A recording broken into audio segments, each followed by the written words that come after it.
китептерин баары тең көбүнчө тарых, ылайыктуу Орто Азиянын тарыхы бар. Анан кийин негизи бизнес боюнча китептер көп бар да, менеджмент, андан тышкары, в принципе, башкаруу кандай болот, лидерство деген нерсе жөнүндө ушундай китеп бар. Мүмкүн, например, Ли Куан Ю.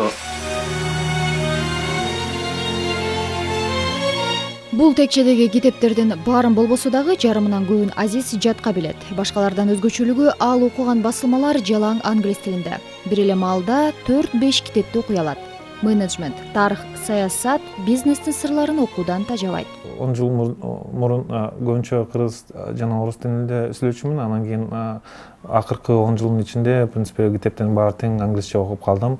Анан кийин көбүнчө англис тилде китепти окуп, окугандан кийин кичине ой жүгүртүү англис тилинде болуп калды да. Ошондуктан кээде орус тилинде же кыргыз тилинде сүйлөгөндө тилим аралаш болуп кетет да. Азыр мен окуган китебим бул Орто Азия жөнүндөгү китеп, Lost Enlightenment деген. Бул кандай десем, алтын центральный Орто Азиянын алтын заман убактын жөнүндө айтып берет да.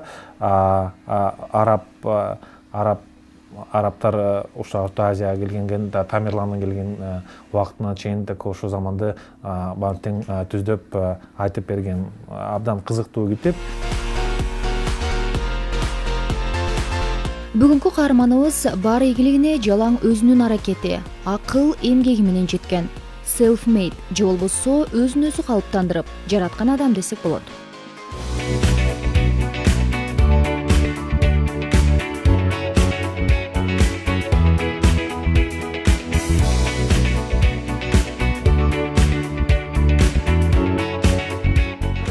Всем привет. Азиз жумушта баары менен бирдей мамиледе болууну жактырат. Табиятынан жөнөкөй ишкердин пикиринде жетекчи менен кызматкер ортосунда түшүнүү, сый мамиле болгондо гана натыйжалуу иш жаза алат. 2004-жылы ушу окууну бүткөндөн кийин, в принципе, мен бир жерде инвестиционный аналитик түрү деп иштеп жүргөмүн да. Ошондуктан бирок өзүм кандай десем ниетим бар болчу да, өзүм бизнесим ачайын депчи. Анан кийин 2004-жылдын башталышында биз ойлонуп баштадык, кандай бизнес модель же кандай бизнес Кыргызстанда эң перспективдүү болот эмки 10 жылдын ичиндечи. Ошентип биз ар кандай рыноктарды изилдөөдүк. Биз кандай десем электроникадан баштап канцелярия, сантехника ошонун баарын тең изилдөп чыктык. Бир китептерге келдик. Демек китептердин 2004-жылы китептер абдан кымбат болчу. Бааларды 2-3 эсе кымбатыраак болчу да. Ошондуктан көпчүлүк кардарлар Кыргызстандан башка Орусиядан мүмкүн заказдарды берчи. Анан ойлонгонбуз, кантип кандай түрү ушундай кандай десем спросту биз телөө алсак болот депчи. Анан кийин интернет дүкөн модели бизге келдик. Интернет дүкөн электрондук коммерция түрү болот. 2000 ошентип 31 августта Кыргыз Республикасынын эгемендүүлүк күнүнө арналган карата биз Светофор Чекит KG деген интернет дүкөндү ачканбыз. Демек бул Светофор Чекит KG бул 9 айдык кандай изилдөөнүн натыйжасы болот. Эмнеси менен өзгөчөлөнөт деп ойлойсуз? Башка азыркы учурда көптөгөн интернет дүкөндөр бар эмеспи? Ошолордон эмнеси менен өзгөчөлөнөт? Эми ушу 10 жылдын ичинде көп эле интернет дүкөндөр болду. Жыл сайын 10-15 жаңы интернет дүкөндөр чыгышат, бирок көбүнчө белгисиз. Анан кийин азыр мүмкүн где-то 50 интернет дүкөндөр бар Кыргыз Республикасында. Биздин эми эң башкы артыкчылары бул эме кең ассортименти, төмөн баалар, башка дүкөндөргө карата салыштырганда дагы бүткүл республика боюнча биздики акысыз жеткирүү бар жана буюмдар насыяга берилет. Учурда кеңседе канча адам иштейт? Жана канчадан айлык акыларды алышат? Эми биздин компанияда, негизи компаниямда бүгүнкү күнү бүгүнкү учурда азыр 80ге жакын адистер иштейт, контракт түрүндө же толук ставка түрүндө иштешет да, ушундай где-то 80ге жакын адам иштешет. Негизги көбүнчө эле жаш балдар, жаш адистер 20дан 30 жашка чейин балдарда. Айлыгы десек, в принципе, выше среднерыночного, да, такое. Эчтекенде компьютерлер жок, демек ар бир адам өзүнүн ордун өзү таба алса болот да, такое. Менин да өзүмдүн кабинеттин негизи жок да, такое. Бир жерге келип туруп эле, бош жерге эле барып эле отуруп иштей берем да. Демек биздин эң башкы ачылыгыбыз бул мамиле. Компания ичиндегинин ошо кесептештердин арасында мамиле болот да. Азиз Солтобаев 31 жашта, Светофор чекиткейчи интернет дүкөнүнүн негиздөөчүсү. Борбордук Азиядагы Америка университетинин экономика бөлүмүн аяктаган. Вашингтондогу Джонс Хопкинс институтунун Борбор Азия жана Кавказды өздөштүрүү боюнча жогорку мектебин бүтүргөн. Эл аралык басылмаларда Борбор Азия боюнча аналитикалык макалаларды жазган. Англис, Кытай, орус, кыргыз тилдеринде эркин сүйлөйт. Сууда сөзү Латын Америка бийи менен алектенет. Азиз бала кезинен жашоонун өйдө төмөнүн көрүп чоңойгон. Кыйналган үй бүлөсүн көрүп, жардам берүү үчүн 6 жашынан тартып базарга чыккан. Чоң апасынын короосунан терген 2 чака өрүк ага алгачкы киреше алып келген. Азиз, айтсаңыз, бизнес баштоодо адамдын өзүндө шык болуш керекпи же болбосо атайын билим алышы керекпи? Сиз үчүн бизнес деген эмне? Мен боюнча бизнес деген эмне? Бул эң биринчиден андай атайын шык же билим кереги жок. Эң биринчиден ушундай бир ниети бар болуш керек да, тилегич ушундай такой бир чоң ишти ачам депчи. Ошол эң биринчиде эң негизги нерсе ар бир адамда болуш керек да. Такой мен өзүм бизнести баштаганда менин эч кимде үй бүлөм, мен өзүм абдан кедей үй бүлөдөн болом да. Ошондуктан өзүбүз жеке үй жок калганбыз, квартираларда гана жашаганбыз. Анан болгон акчаны да кредит ар кандай ата энемдин кандай десем долгторуну, банктын кредиттерине төлөп беришим керек болчу да. Ошондуктан ар кандай эчтеке дегенде жардам жок болчу. Демек мен эң негизги ой ошо, эгерде тилегиң, ошо ниетиң болсо, анан кийин өзүң ошо ниетиңе өзүң максатың бар болсо, бара аракеттеп жеткенге ошо мүмкүнчүлүктөрүң бар да. Демек мен өзүм ошентип жеткенмин. Бирок бир бизнес баштаганда көп нерсени өзүң изилдөөшүң керек. Эгерде бир ар кандай долбоорлор болот да, бирөө ийгиликтүү же ийгиликсиз болсо да, такое бирөөлөр ишке ашырып кетет, башкалар ишке жүрбөйт да. Бирок ушу өзүңүздүн ишкер деген бул өзүнчө жол. Ошол жолду өзүң тандайсың. Эгерде ушул жолго кирсең, токтобошуң керек да, такое. Бир чоң билбейм кандай ар бир адамдын ар кандай максаты бирок эң акыркы максат акча болбош керек да. Эч качан бир чоң маселени чечиш керек. Ошондо чечкенде байлык деген ошондой нерселер өзү келишет деп ойлойм. Өзүң темаңды дайыма изилдөп, жаңы билимди алышың керек. Сиз акчанын маанисин канча жашыңыздан баштап түшүнө баштадыңыз? Эми мен кички кезимден бери акчанын абдан керекин деп түшүнгөм. Демек көргөм да дайыма мен бирөөнөн сурашым керек. Бирдеме сатып, эгерде шоколад сатып алайын десем да, бирөөнөн чоң апамдан да, ата энемден да бирөөнөн сурашым керек болчу. Бирок кички кезимден мен өзүм самостоятельный болгум келген да. Ошондуктан 6 жаштан баштап мен биздин чоң огороддо бактарда өрүктөр өсүп, алчалар, өрүктөр өсчү да. Ошону баатым эле чогултуп эле үйдөн аялдамага чейин 2 километр жөө басып, автобуска отуруп ош базарга барып туруп дем алыш күндөрдө да сатчумун да, ошентип эң биринчи акчамды тапчумун. Ошондо канча жашта элеңиз? 6 жашта болчумун.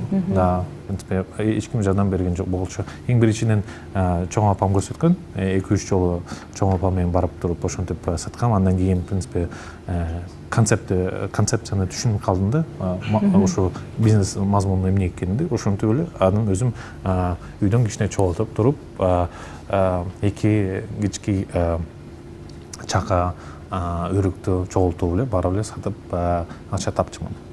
Андан тышкары мектеп кезинде мен 6 класстан баштап Вечерний Бишкек гезитин сатып жүрчүмүн. Окуудан кийин барып туруп редакциясынан 50-100 гезит сатып алып туруп, мен ошо центрда, Бишкектин центринде, агропром жактарда ошо жерлерди сатып эле жүрчүмүн. Ошентип акча кичинеден чогултуп, топтоп жүрчүмүн да. Эмне үчүн топточу элеңиз акчаны? Эмне керек деген деп ойлочу элеңиз?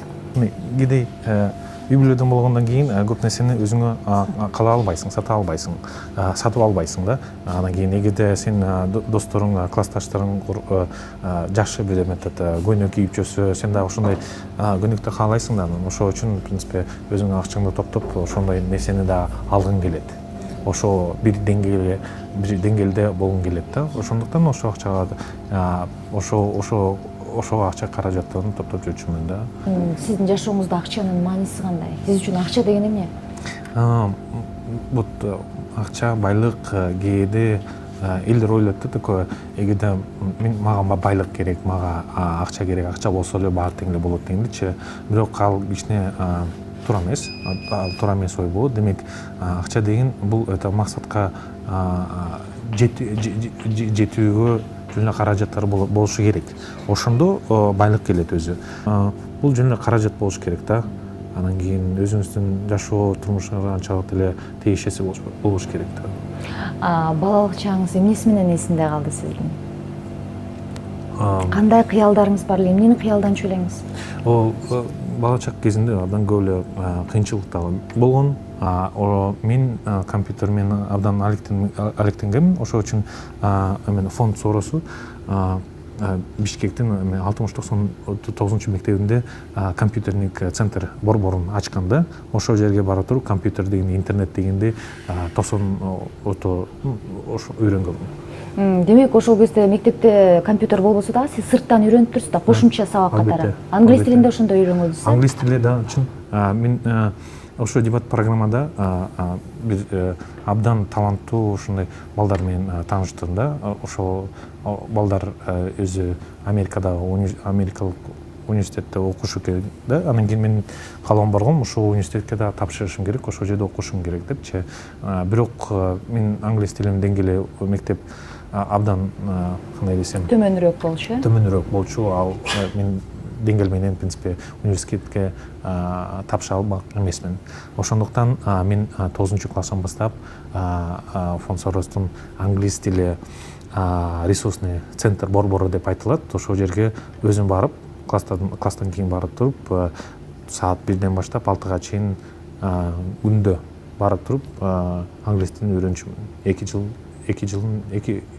2-3 жылдын ичинде үйрөнүп кеттим. Алда бекер болчу да? Бекер. Эми менин оюм азыр ошо интернет заманда, интернет абдан көп ресурстар бар да. Ошо WhatsApp'та, Mail.ru агент эле жүрүшөт да, баардык интернетти карапчы. Бирок эгерде ошо интернетте абдан пайдалуу ресурстар бар. Алар англис тилде үйрөнсө болот, ар кандай испанча же кытайча ошо тилдердин баарын тең үйрөнсө болот. Эгерде математикасы деңгээли төмөнүрөөк болсо, ошо математиканы үйрөнсө болот да. Ошондо азыр, в принципе, мүмкүнчүлүктөр абдан көп. Эгерде биз жашап аткан 90 жылдардачы мүмкүн айырмасы бар болсо, сен Бишкектен же мен айылдан, ошол үчүн мен айылдан болгондуктан мага ошондой билим, кандай десем, доступу жок болчу да. Азыр андай жок да. Азыр ар бир адам ошондой доступ ала берет. Телефон бар, компьютер бар, планшет бар, интернет бар. Ошол жерден тил үйрөнүү. Сиздин айтайын дегениңиз интернеттин пайдалуу жагын дагы көбүрөөк алышса деген. Биз соорас деп калбадыкпы? Ошол атактуу меценат менен сиздин атактуу меценат Джордж Сорос менен сиз жеке кабыл алуусунда болгонсуз. Сизге ошол кандай таасир калтырды? Ауытса университет менен бүтүргөндөн кийин канча жыл 10-15 жыл өттү болуш керек. Ошондон бери мен дайыма Ауытсан жардам берем да, такой лекция бар туруп окуйм, балдарга там ар кандай кеңештерди берем да, такой студенттерге. Андан тышкары барып туруп университетке акча каражатка толтуруу же кандай десем фандрейзинг деген мероприятияларга катышам да. Ошондой түрү мени Джордж Сорос менен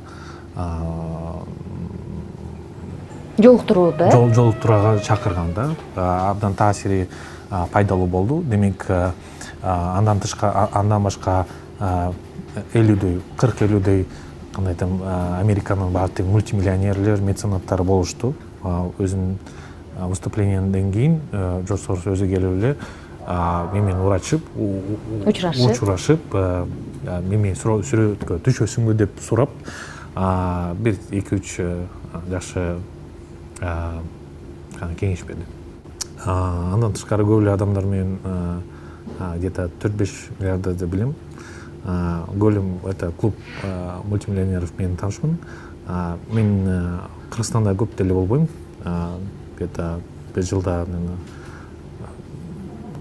көп малда мен иш сапар менен чет өлкөлөрдө жүрөм да. Ошол үчүн ар кандай мероприятияларда көрүшүп калам. Что Алар менен пикир алышып, сүйлөшүп турасызбы? Дайыма. Ал ошондой атактуу адамдар өздөрүнүн ишкерчилик бир кеңештерин береби, сырын ачышабы? Албетте, ошентип айтып беришет. Кантип мамиле кылыш керек, кантип бизнести жүргүзүш керек, кантип эмне нерселерди кылбаш керек. Андан кийин абдан мага ушундай таасири күчтүү. Таасири абдан күчтүү болот да. Ошол жерде мен көп нерсени үйрөнөм.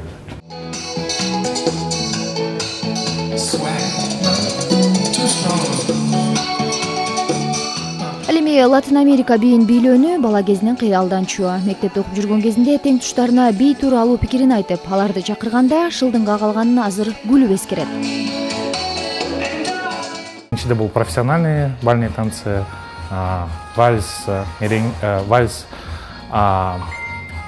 фокстрот, андан социальные танцы, меренге, бачата, румба, сальса, ошондой нерседе уже 2006-жылдан бери катышып жүрөм.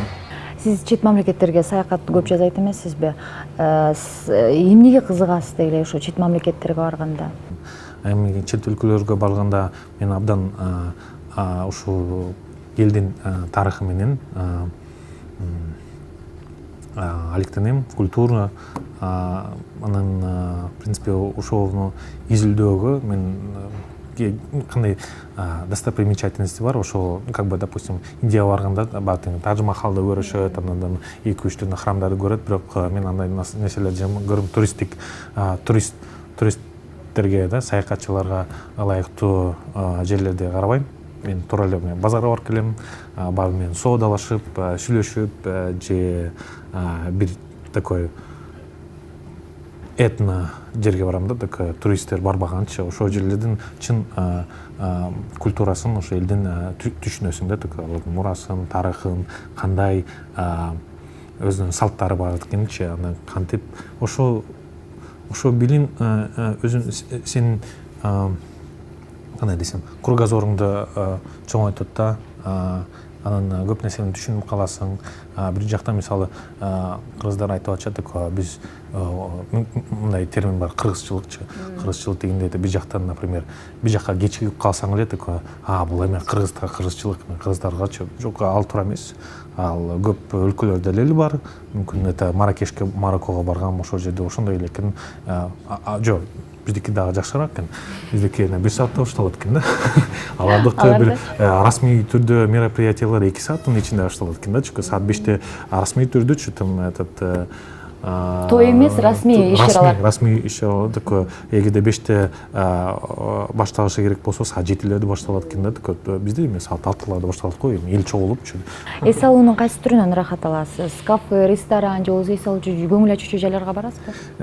Мен көбүнчө кафе, ресторанга барбаймын, клубтарга катышпаймын, андай нерселерди принципе андай жаман көрөм. Көбүнчө бул жерлерде тамеки тартышат, анан кийин принципе бир жерде эле отуруп эле бир тамак жеген принципе андан деле жакшы көрбөйм да. Мен көбүнчө дем алыш күндөрдө Бишкектен качып кетем. Тоолорго барам, гүлгө барам, же там нарын жакка бир жакка кетип калам.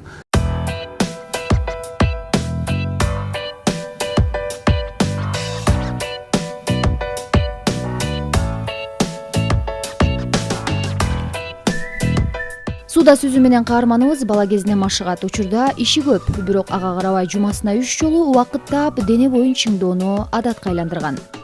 Мен мектеп кезинде физкультура сабактарына барбачымын. Демек, андай дайыма ооручумун да. Ошондуктан 16 жаштан плаванияга барып баштадым. Эң негизги эми ден соолук. Анан стресстен кийин баардык эме чечилет да. Сиз өзүңүздүн алдыга койгон максаттарыңызга жеттиңизби? Өзүңүздү ийгиликтүүмүн деп эсептейсизби? Мен оюм боюнча биз ушу 11-12 жыл мурун койгон максатка жеткенбиз. Бирок эң кандай десем, биз чоң зор видение максатыбызга да жете элекпиз да. Көп нерсени аткарышыбыз керек. Эми Кыргызстанга арналган Кыргыз стартап деген кыймылды жүргүзүш керек, жаңы ишкерлерге жардам беришибиз керек.